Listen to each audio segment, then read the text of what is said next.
యాష్కా అది నాది ఇది తీసుకురా అట్లా సెల్లు. అత్త ఏమంతా అట్లా రెడీ అయినావు ఇంత బాగా? ఎక్కడికి పోతున్నావు? నేను రెడీ అయినా అత్త. పెళ్లి చూపులు పోతాన్నా. అత్త ఎవరికత్తా పెళ్లి చూపులు?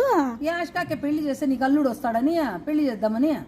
అత్త ఇప్పుడే మనం చేయం కదా, చిన్నబాబు కదా. లేదు చేసేస్తాను, ఎందుకంటే నువ్వు రోజుకు ఒక వంట చేస్తావు. ఆ వంటలన్నీ ఎవరు తింటారా అని ఆలోచిస్తే కరెక్ట్ అల్లుడు చేస్తాను, కొత్త అల్లుడికి పెడుతూ చేసి, అందుకని పెళ్లి చేద్దాము అని. అత్త చేస్తానత్త, కొత్త కొత్త వంటలన్నీ నేర్చుకొని యూట్యూబ్ లో చూసి నేర్చుకొని పెడతానత్త. అందుకే నువ్వు కొత్త కొత్త వంటలు చెయ్యి, నేను తినలేకపోతాను. నేను ముసలైపోయాను కదా, అల్లుడు అయితే కొత్త అల్లుడు. నువ్వు చేసే వంటలు పండ్లు ఎంత గట్టిగా ఉన్నా కురుకుతాడు, నా చేత వెళ్ళలేదు. అందుకు చేసేస్తా పెళ్లి, నువ్వు వంటలు నేర్చుకో. అత్త పెళ్లి కొడుకు ఏ ఊరు అత్త? చంద్రమండలం పైన. పైన కత్త ఏం ట్రైన్ కానీ ఎట్లా పోయేది?